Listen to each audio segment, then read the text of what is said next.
So my name is Rick Razzo here with the Hoppy Talk. I'm Matthew Coles. Yeah, so today we're gonna try something different. We got these non-alcoholic brews from Athletic Brewing Company. Pretty cool, right? Artwork, orange can, and it's a hazy IPA free wave. Less than 0.5% alcohol. Water, malted barley, wheat, hops, and yeast. At Athletic Brewing Company, we are pioneering a craft brew revolution. We believe you shouldn't have to sacrifice your ability to be at your best to enjoy great brews. So we created our innovative lineup of refreshing non-alcoholic craft brews. I was trying to find a hoppy water, which I'm sure some people know about, which is just basically like seltzer water with hops. I couldn't find it, so I ended up getting this one. The only non-alcoholic I've ever tried is O'Doul's. Yeah, me too. So this is going to be interesting, Same here. right? Yeah. And a cool thing from this company, it says, I read it right now, it says giving back up to $2 million annually to restore local trails. So it seems cool. like they're a lot about the outdoors, kind of like the stuff that you like to do, you know? Yeah. So I think that's kind of cool. And they're from San Diego. Yeah. All right. Let's crack it open.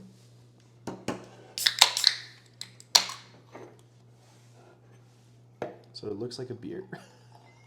It looks like a beer. Let's see how well we would get fooled with this if we didn't know. The bubbles look more like a seltzer. Yeah, it's not retaining it as well, huh? Yeah. They're like really, really big bubbles. And you see it's just falling. I mean, still cool. I mean, I'm not expecting it to be like beer, you know, beer, so. But I wonder what they have to do to not have alcohol in it. Because it still says it has water, barley, what did it say? Oh, I guess they didn't. Water, malted ferment barley, it. wheat, hops, and yeast. But what do you have to do to only have 0.5 alcohol? What do you do? Don't ferment it. I don't know. I guess maybe some of the head. Yeah, look at this. I feel like I'm drinking apple juice now. Hey, cheers.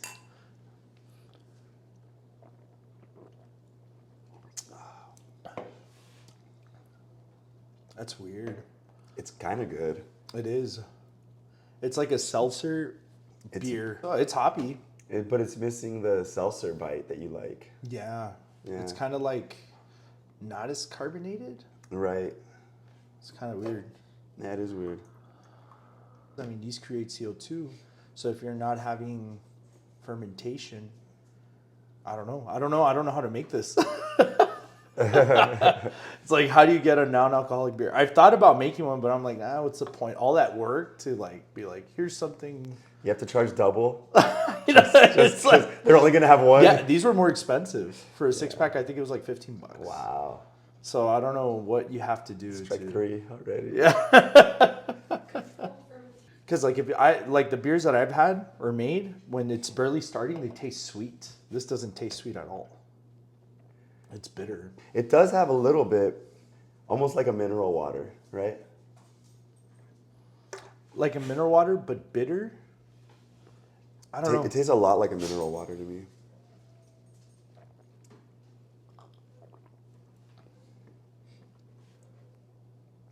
It's just weird. Something about it's weird. I don't know. It What is it weird. when after the beer process, before we pitch in yeast, we taste it, and that stuff tastes like a sweet. Imagine you liquefy cereal. That's what it tastes like. So like if you stop fermenting that, it stays sweet. How do they not have it sweet? I don't taste anything sweet in it. Mm-hmm. I mean, I taste the grain, the wheat, definitely the hops in that. I do taste that. The carbonation, I think that's where I'm a little bit more disappointed. It's not like as carbonated as I want. You know, I was thinking like a regular beer carbonation, you know? It's lacking a lot. Yeah. I thought it was only going to be lacking the alcohol, but it's lacking a lot, I think. I think they maybe even over hopped it to make up for no taste. So it's just like, we'll make it bitter. Yeah. I don't know. Yeah, that's kind of what it seems like. So if you had to rate it, what would you rate it? 1 out of 10. This isn't even beer. I would give it a 0. I'm extreme. I'm like 0 or 10. Yeah, because so I talk about how I want it to be high alcohol and taste good. This one has no alcohol and doesn't taste that good. Yeah, it's like even Maybe as a maybe non-alcoholic, a 2. as a drink in itself, I don't like it either. Yeah. Like I probably wouldn't buy this again. No. No, but I would love to call one of these companies and be like, "How do you do this?" Because it's like to ferment it, to have alcohol. That's what's gonna make it dry, right? That's what's gonna make it dry, and then you can tell it's really hoppy to hide something. I don't know what they're hiding. Yeah. And to be fair, I would give it a 2. I would give it a 2 because I guess I don't know. I don't know about non-alcoholic beers. I If think I don't want something with alcohol, I just get something that doesn't have alcohol. Right. You know what I mean? But we wanted to try something else just to kind of see and just interest. And then this one also, Matthew pointed it out, but it has like the ingredients. And well, other beers do have ingredients, but this one has the nutrition fact sheet or whatever. Yeah. Like kind of like if you go buy cereal and it says, oh, well, it has this much potassium. Yeah, it's kind of weird too. Yeah, so I don't know. I guess it's just considered a food. I don't know. Do they have the nutrition facts on the can of on the box? I don't think so. The box of beers, I don't think it box of has beers, it. yeah. I don't think it has it. That's interesting. That It's just don't they have really to do state that. alcohol. They have to state like this one. Also, they even put like I'm assuming that's like their brewing license That's so or weird. whatever that would be. But the cool thing, and the reason I'm going to give it a 2-2, maybe it's a product I don't like. I probably wouldn't buy again, but I do like that they give back up to $2 million annually to restore local trails. Like that's a good. I think that's a cool thing, you know. And they're saying, you know what, if you're going to be hiking and all that stuff, like you don't want to be drinking, we got a product that kind of tastes like that, you know, It's kind of like weird. what you're doing tomorrow. Yeah. But I definitely wouldn't take this. Nah, I would. I thought about taking the Blue Moon. Dude, I wish I could have got the Hoppy waters. At least the brand that I looked, but I couldn't find it. I had that one's cool. This tastes like very bitter seltzer water. Like that's how I would describe it. But there is an astringent. There is. You do. That You the taste that? astringency. What I mean by that, it's like almost like I like know. if you get a piece of wood and gnaw on it Okay. at the end. That's like if you just like a bitter piece of wood. Yeah. Kind of like that. That's an interesting way to put it. When I think of stringency, I think of like cleaning products. Yeah, something they- like like that. they- Like, like- did you get Yeah, like, it's like that bitter. there's like a weird bitterness. It's not a Yeah. good bitterness. It's like a weird bitterness. But yeah, and then also, you know, I guess it could just be me personally, but like I don't like fake things, and I don't want to offend anybody or anything like that. But like for example, if your house is cinder block, it's cinder block. Don't like put fake rock on it. You know what I mean? Like, or if it's like it's sheetrock, it's sheetrock. Don't put fake brick. Like I just don't like that. You know, like you're gonna put that fake brick like laminate, and it's like, oh, so it looks like brick. Yeah. It's like, dude, No, I it's agree not with you. brick. You know, like, and just let things be what they are. And I guess that's why. But I will give this company, this beer a 2. Maybe they have other ones that are better. We should give another one a shot, I guess, one day. Because. No, I think And since we are called like Hoppy Talk, everything that we will drink has hops. Yes. At least. Right, It yeah. doesn't just have to be a beer. Yeah. So we could have like the Hoppy Waters. You could try this other brand stuff, right? Yeah. But yeah, I think that's why I would give it a 2, because I think ethically that's cool. They give $2 million to trails, but I kind of don't like the product. So No, this is only my second non-alcoholic beer that I've ever had, and the other one I think was better. the O'Douls. I think so. That one just tasted like a beer. Does Bud Light have alcohol? Just kidding. Just kidding. Barely. Yeah, non-alcoholic beer is kind of a weird one because I do crave beer sometimes. Like I'll crave it. I've craved Bud Light. I remember when I first started drinking, I was in college already, but like I wasn't drinking craft beers. I was just like still kind of learning. And I was driving behind a truck that had a big advertisement for Bud Light. And then it was like 2 tall boys in ice. And I just started like, my mouth got watery and I just stopped at the gas station. I got 2 Bud Lights. 2 tall boys and drank them. So the marketing worked. The market hardcore. Hardcore. I don't know how long I had gone without drinking, but I was like, that sounds so good, and I went and I drank it. I can't imagine that happening with this though. The buzzing's kind of part of it. Like it's like a nice. But you were craving Effect. the taste. I was A craving cold Yeah. beer. Yeah, I know. And like I've had for example, some people tell me you got to drink this beer at 40 degrees, and it's like I'm American, dude. Give it to me at 29. You know, I want it cold. And yeah, if it's like even a craft beer, like, and if it warms up, I like to enjoy it from when it's cold to like as it warms, and you can kind of taste some differences and stuff. But the marketing stuff's really interesting. I've gotten into some of that obviously through the business, but it's interesting what things work and what doesn't. And then for your industry, right? Like you would think all those advertisements and all that, it's like, oh, it's just like whatever. But you're like a prime example. You're saying I craved it right after I saw that. Yeah. That's pretty crazy. Yeah. That's pretty crazy. And it worked. I went and bought it. I like the next exit. I was on the freeway. I just exited. Have you heard about the advertising scheme? How Santa Claus is tied directly to Coca-Cola?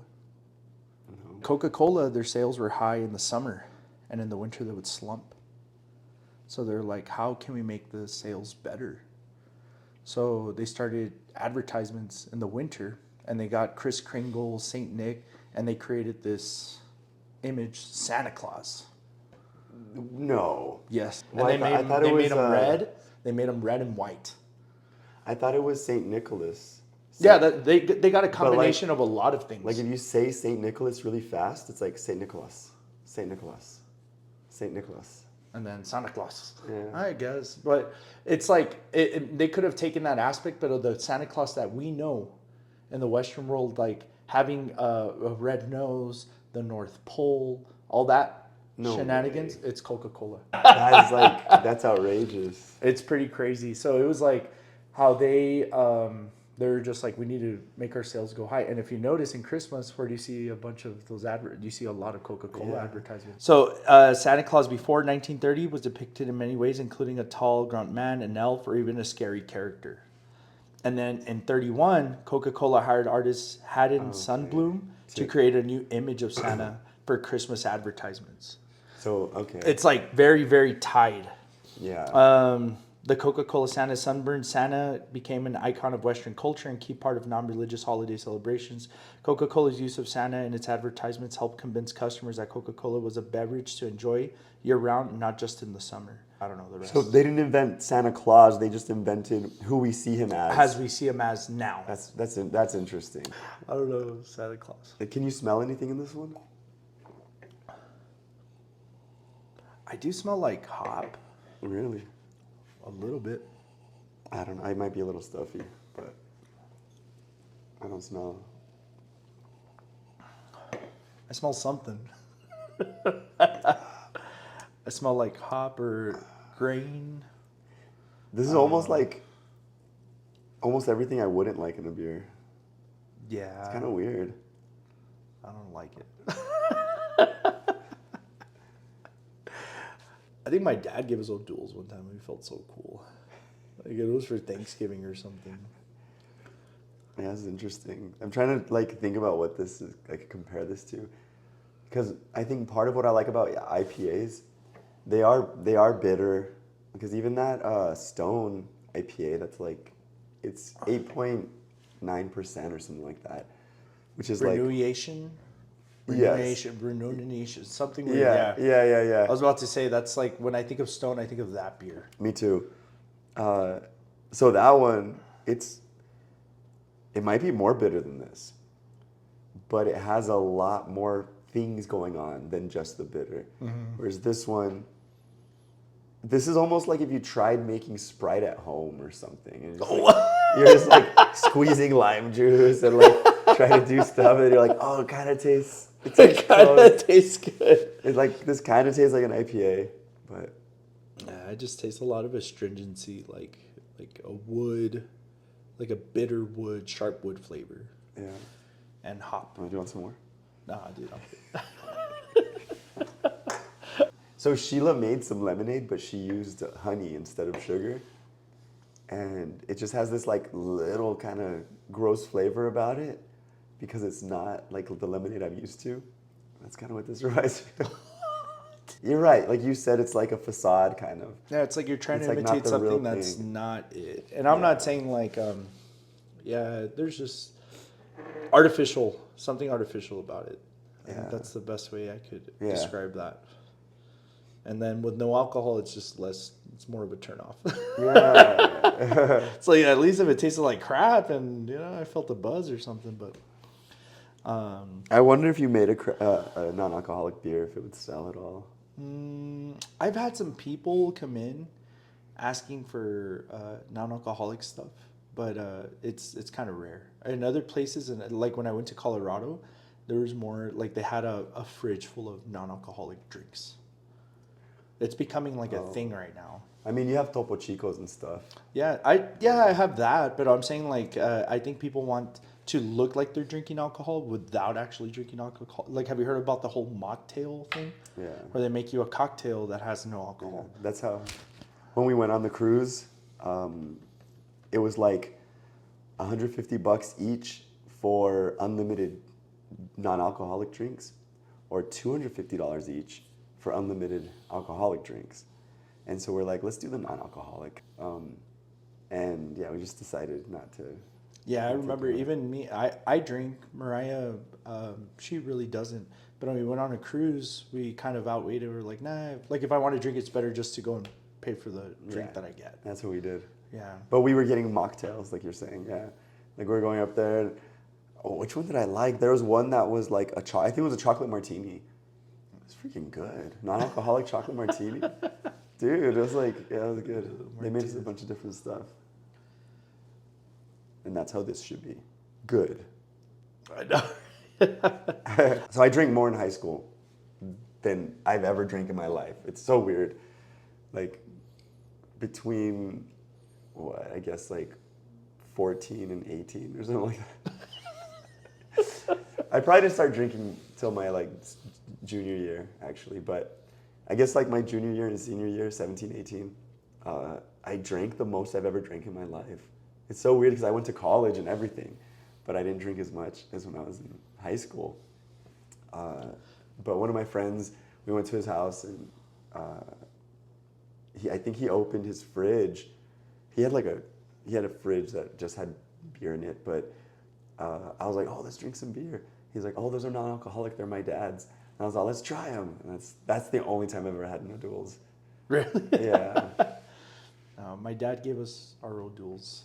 I remember him. He brought like here for us, and I think it was like you know those stick gums that look like cigars. Yeah. It might have been a gender reveal party or something because I think we had blue stick gums, or it might have been my sister's where we had pink ones or whatever. But yeah, I do remember. I did drink a lot as a teen. I think I drank more in my early to mid 20s. That's when I drank the most, and then yeah, now owning a brewery, I do drink a lot, but I'm not like Not like yeah, that. Yeah. no, dude, because I work so far, and it's just kind of Well, I remember getting like really drunk every weekend, and sometimes twice. Yeah. Like sometimes Friday night and Saturday night, and sometimes during the week, just like but like so drunk, like throwing up drunk and stuff. and you're like you got to get up at 5 a.m. or something. You're like that's great. Nah, I do remember missing school a couple times, but one thing I learned, which I still do to this day, is if I'm hungover, I always wake up and eat breakfast, even if I don't want to. Like I'm all, just eat it. But now I'll do menudo, menudo and Sprite. And what does that do? Like if you eat breakfast, It settles your stomach. it does. Yeah, so you really don't want to eat, right? Like you're like feel like shit, but I force myself to eat. What I learned, breakfast. you just drink another beer and then it goes away. Just kidding. Like this one has 0.5%. So you still could technically drink a lot of these and get a little buzz, which that's kind of, yeah, it'd be hard to do. These would be hard to do. Yeah, should we get the next one? Yeah, let's do it. All right, so now we're going to try a Guinness non-alcoholic, St. James Gate, Dublin, Ireland. That's a cool St. James Gate. Wow, cool. Zero non-alcoholic drought contains less than 0.5% alcohol by volume. Malt beverage with natural flavors, whatever that means. Brewed in Dublin. No And then ingredients. this one also has the serving facts. So it has the serving facts like the other one. It says serving size 12 fluid ounces, serving per container 1.25, amounts per serving. It doesn't say. Calories 60, carbohydrates 13.5, fat 0, protein 1.1. Man, dude, we're getting buff. Brewed in Ireland, Guinness and Company, St. James Gate, Dublin, Ireland. Imported by Diageo Beer Company, USA, New York, New York. Awesome. Yeah, Guinness, Irish. It's kind of cool. I always wondered why they have that. Oh, is this nitro? It might be nitrogenated. But who knows? It doesn't say. We'll We'll find out. be able to Let's tell by see. the bubbles. Oh, Already. dude. Already. Look at that. See? Take note, athletic or whatever. Yeah. Look at that, guys. This is nitro. You can look how small those bubbles are. Yeah, it's nitro for sure. I don't think it has it, but I mean, compared to the athletic already, Yeah. you know, really cool. This is our the first beer on the podcast is a non-alcoholic nitro. The first nitro is a non-alcoholic. That is sad. That kind of makes me sad a little bit. It's all right. It's cool. This one is already winning just See, based on and this looks. is another thing. It says 21 and over. I got carded at Albertsons. Because technically it still has alcohol, but yeah. But look at that, dude. That's already a difference. I think it might be unfair because what happens if we get, like, let's say the O'Doul's one day and it looks like that one, right? The carbonation, because this is nitrogenated. So, Well, who knows? what I remember about O'Doul's is it really tasted a lot like a Bud Light or something. It did. It tasted like a beer. Those guys, that one trips me out. The athletic one. Oh, it's falling. Cheers. Cheers. Salud.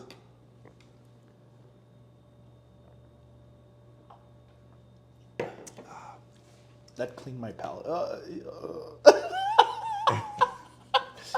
You don't like it? I did, and then I didn't, and then I kind of liked it. I don't know. Do you like Guinness? I do like Guinness. This tastes a lot like a Guinness, but it's not as flavorful, right? Or is it just me? Something's weird about it too. It tastes like Diet Coke.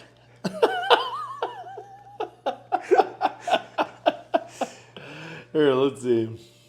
I'm sure somebody makes a good non-alcoholic beer, but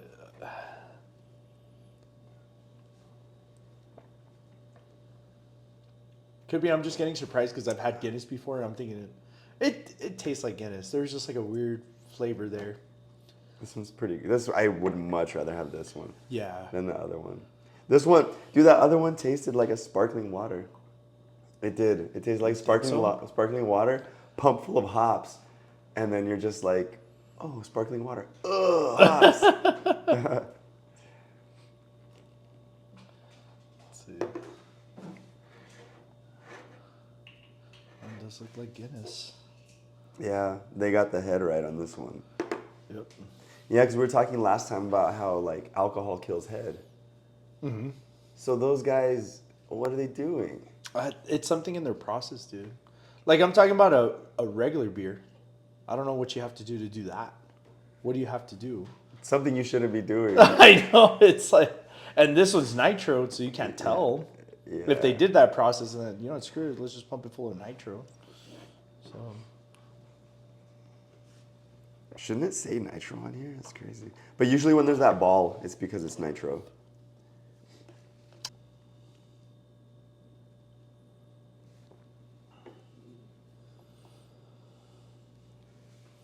have you ever opened up one of these cans and seen what that ball is like? No. Me neither. We should. Just, Do it. just to see what When it we looks finish it, we cut it open. I imagine it's like perforated or like it has like little holes on it or something. Who knows? I just thought it was a marble. It's too light to be a marble. Yeah. Established in 1759. Dang, this is the oldest beer we've had. That's older than Oldest brew from the oldest brewery. from the oldest brewery we've had so far. Dude, yeah, because I think there's two breweries that claim to be the oldest ones, but one that is a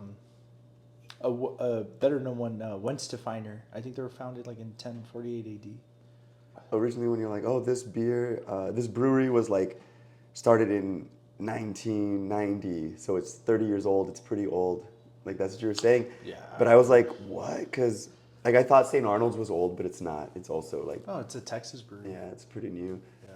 But yeah, dude, 1759. Yeah, because beer has come from Europe, right? So it's like it's way older. Well, the beer that we know, the styles, it's European. What's the finer? Yeah, it's almost 1,000 years old. Wow. Imagine a brewery that's been making beer for almost 1,000 years. Yeah, it's gonna be great. Yeah. You know, all those. We should the do that one Hofbrau's. next. Yeah, we can get some at Specs. Wenstefiner, Polliner, Hofbrau. They're like 500-600-year-old companies. Yeah, it's really good stuff. I think there's a prayer in the church. There's a prayer to bless beer. I don't know how old the prayer is, but you can go, like, you know how there's like for baptisms and there's certain rites and stuff. There's something like that for beer, where you can bless it. Yeah, like 6,000 years ago or something like that, right? Egypt invented beer. Yeah. Well, and that's the thing. It could be something that we trace it back to that, but I'm sure somebody one time left a bucket full of barley outside. It rained, and they drank it, and they got messed up on it, and they're like, "Dude, this is great." And then the first ones that recorded it were the Egyptians. You know, Yeah, it's like yeah. I'm following this page. I'll look it up. I'll send it to you. But they're on Instagram, and he made every president's favorite food. So like from George Washington to I think he didn't do Donald Trump. McDonald's. Yeah, it is. It's McDonald's. Yeah, Oh wow. I think so. Something like that. I thought he worked there. Just kidding. And then, but he's also done ratings of like historical foods. So like, there's this. I forgot what the name of the food is, but it's like made with pig's blood, and it's like what the Spartans would eat. And he does it like with olives, like very traditional and stuff like that. But yeah, like I think George Washington. It was like something like pancakes, but made out of corn, and then that became kind of like the modern day. It's like one of the origins, or he explains it a little bit. Like it's one of the how we know the pancake now, but it wasn't eaten with like syrup. And then there's one president that liked that same food, and then later on syrup is added. So it's like this weird transformation of stuff, you know? Yeah. It's kind of cool how all that cool. stuff comes about. 17, dude. 1759, 200 years ago. Yeah. Like 250 years ago. Yeah. You don't like it? No. Do you like the other one more? As I'm drinking this one more, I'm liking the other one more. Really? But I think if I go back to the other one, I'm gonna be like, I don't like it. Just stop. But and you do like Guinness. I do like Guinness. I like Guinness. I like hazy IPAs. It's because there's something in there. It's like it's artificial. That's the best way I could explain it. So I'm not a huge fan of Guinness. I have Guinness Nitro's better. I like Guinness Extra Stout. Yeah, it's even drier than like the regular one, but this one is a little bit. There's a weird flavor in the middle. Like it's good in the beginning, it's good at the end, and in the middle there's like this weird. Yeah, so it's like yum, yum. Yeah, it's kind of weird. What would you rate this one? A 2 also. Tied it. Yeah. No more non-alcoholic. Yeah, seriously. Would you rather have a Bud Light? Yeah. I think. No, I don't know. I haven't had a Bud Light in a long time. Yeah. So maybe I might taste the Bud Light. I'm like, no, you know what? I'd rather drink water. I'd rather just drink this. Yeah, we need to do that blind taste testing. This one is better than the other one, I think. It's a 3 for me. 4 maybe. A 3. Just because there's no alcohol. That's like, for beer, it's like important. Yeah. But I do like this one. I like this one a lot more than the other one.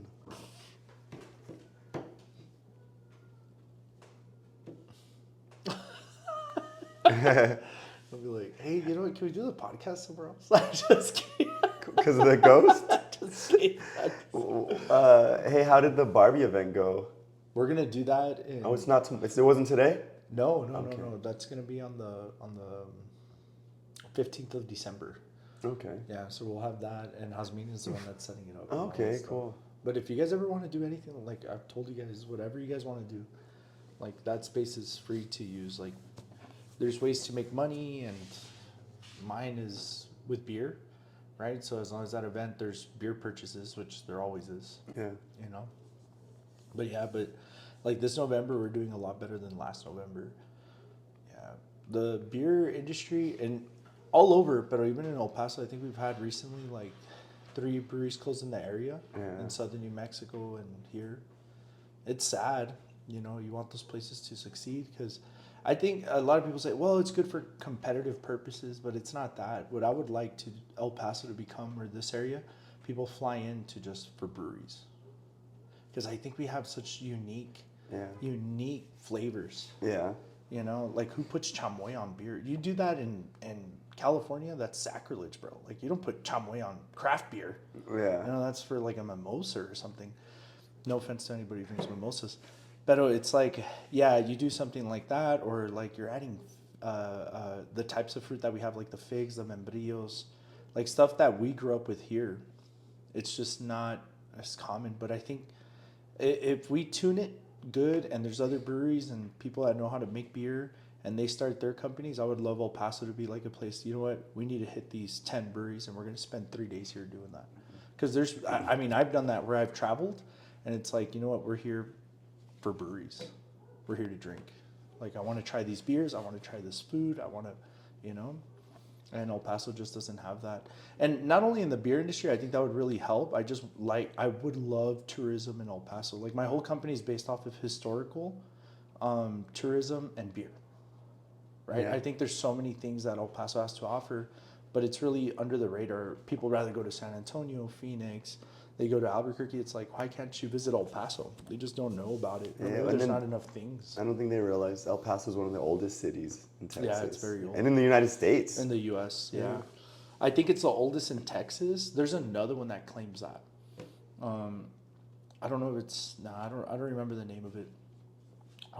But for sure, it's an old area. It's where the West clash with like Native Americans and all that stuff. It's like it all got mixed up here. A lot of people think like culturally, New York is a melting pot, but here there's a melting pot too. It's just less known. Right? Well, it's also different because New York's a melting pot of like, there's like, they have like Chinatown, they have a large Jewish community, Yeah. they have like. Well, the Statue of Liberty, right, where they would go in and all that stuff. Yeah, and that, I mean, I'm not taking anything away from that. Like, they're known for that for a reason. But I think in El Paso, it's like you have the Mennonite culture, which is so weird because they're German Mexicans. Yeah. Generationally, that's like a weird. I forgot what you call that, but it's like ethnic groups that are displaced. So like the most well known one is Mexicans in the U.S. But we have some weird displaced ethnic groups, like the Mennonites down there. We do have a healthy Arab and Jewish population in El Paso that they can trace their roots back for a while, back in history. Also, there's a Chinese population that's been here for a long time in downtown. Yeah. Yeah, so you see some of these buildings, and they had the Chinese. They're not called letters. What do you call them? Characters. Characters. You know. But it's an interesting area, and you have the border, Native American culture, also. Like there's still a lot of influence of it here. There's only I think 3 reservations in Texas, and only one of them is here, and one of them's here in El Paso. What? Yeah, New Mexico is full of reservations. Arizona is full of reservations. Texas only has 3. I think it's the Kickapoo, the Kickapoo, the Tiwa, Tigua's the one. and I forget the name of the other one. But yeah, so it's like you have that. That's a really unique aspect in Texan culture. Like my brother's Carlos, he went over they were in Spain, right? And there's a province called Extremadura. It's like a state in Spain. It's right next to Portugal. And, me and my brothers, we wear jeans and cowboy boots, just because we think it's cool. We watched John Wayne movies growing up. So he went, and I don't know if they stayed with a family or some people off the street. They went up to my brother, and they're like, "You're wearing boots and, like, jeans?" It's like, looking at him like, "Where are you from?" It's like, "Oh, we're from Texas." He's like, "That is weird." And it's because that town, that's where boots came from. They're a cattle town. They're In Spain? in Spain. Yeah, well, all the vaquero culture, Yeah. that's a Spanish culture. But then here it got mixed in with like the Native American culture. And then, of course, comes the US, and then you got that American cowboy. But like the original cowboys of vaquero, they're Mexicans, you know? So again, just how things grow, right, culturally, and how we think of things. And I'm telling you, we would think we like wearing that because we would watch John Wayne, but originally, like the Cowboys, they're from this area, you know, in northern Mexico and southern United States. But yeah, they're looking at my brother kind of weird, like, what do you? And I think he had his cowboy hat. They're like, where are you from? Because you know how they wear like American attire, and then he looks Mexican, and then he's dressed like that. They're like, what are you? It's weird. It's weird when you travel. Like, you see that here, but like in other places, it's kind of weird. And my brother Carlos, he's a cowboy. That's what he does. You know, he does construction and he hunts, and you know, he likes it.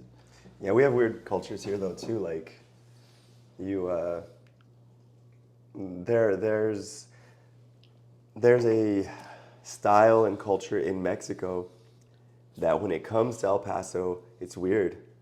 It's like, whoa, those guys aren't from here. But it does start taking off, and then people start dressing like that and everything. Oh, like the weirdest one is those boots with the pointy tips. You've seen that, right?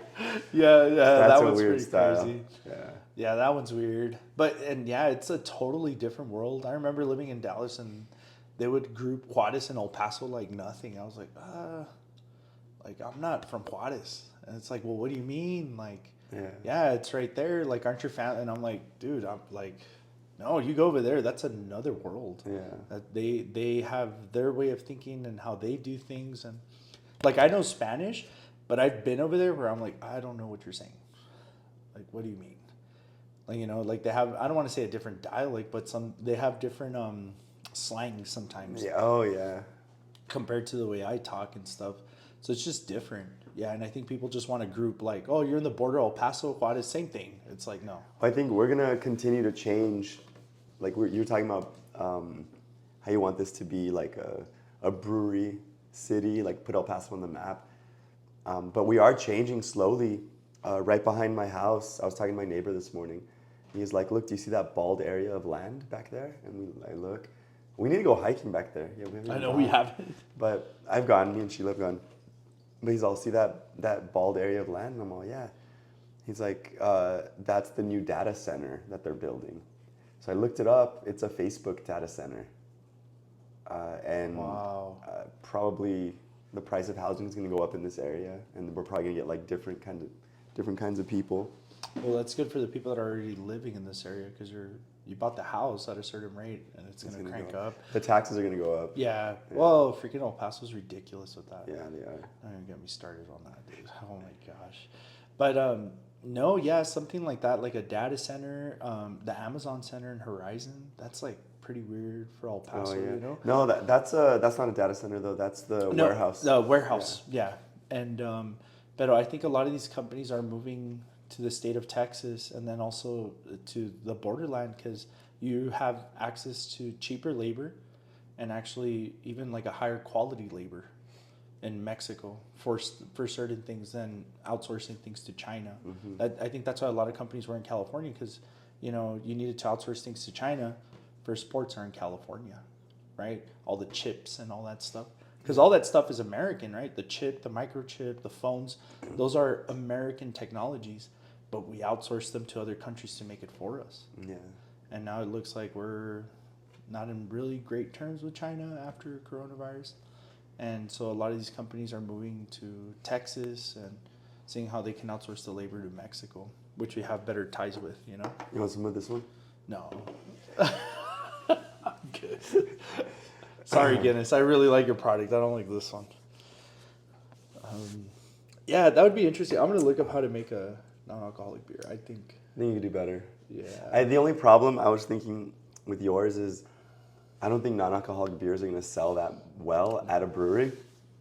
And then because you're making them yourself, you don't add preservatives or anything. They don't last that long. Like, cause you have to drink them like within a week, right? When you buy them. Yeah. If you I gotta got it drink like in a them. can, you have to kind of Yeah, do it. I've tried to figure out other ways because it could be my process of why it's not lasting longer. Because I tell people keep them cold, and some people have told me no. You know what? I still got a couple of flat cans, so I don't know. Like really, the 6 packs when I do sell a lot of that stuff. Yeah, some people take them home, but a lot of them are for people to take them across the street, or they're gonna drink them that day somewhere. Yeah, So yeah. it's not as bad. But yeah, I recommend. I tell them like a week. If you know if you're planning to leave in 2 weeks and you want to get the cans now, just come the day before you leave, or whatever. Because yeah, and I don't know what it is. It could be like the CO2 or the type of sanitizer I'm using. Like I've talked to somebody and they said no, it's because it needs to be a CO2 enclosed environment and you fill it up there. Because if not, you're just pouring it out and there's oxygen. So of course it's gonna get oxygenated. So I'm like, oh, I don't know. So, you know. You need to like make it airtight while it goes into the can. Like CO2 tight, where there's just CO2. Like the fermenters, when you go in there after you keg everything, and you pop up the lid and you're about to clean them, you can't breathe in them because there's CO2. So if you go in there and trying to stick your face in the fermenter to look to get everything, can't do it. You got to wait till all that CO2 leaves and then you can stick your face in there and see more. Yeah, if you take a whiff of that, you're gonna fall off the ladder. I didn't, but like I've taken. I'm like, oh, whoa, a bunch of CO2. So it's like yeah, and then also all my fermentations are enclosed, so they never really see oxygen. So like I don't have open fermentations. I let the yeast do its thing. It's its natural CO2. I keg it with CO2, so there's never where when I'm opening that thing up, it's because it's ready to be cleaned out. You know, usually so. You should do a nitro beer. I know. I wonder how hard that is. It's not, from what I've seen, it's not difficult. I would need a whole separate line and system because you need to have a nitro tank, right? So right now everything's CO2 is pushing it out. I need a nitro tank and I need to nitrogenate the beer instead of putting CO2 in it. Do you want a nitrogen beer right now to clean your palate? Yeah, please. This is like Left Hand Brewing Company, Milk Stout Nitro America Stout. Look at that. Wow. I even think the bubbles on this are smaller than that one. Yeah, they are for sure. Salud. Salud.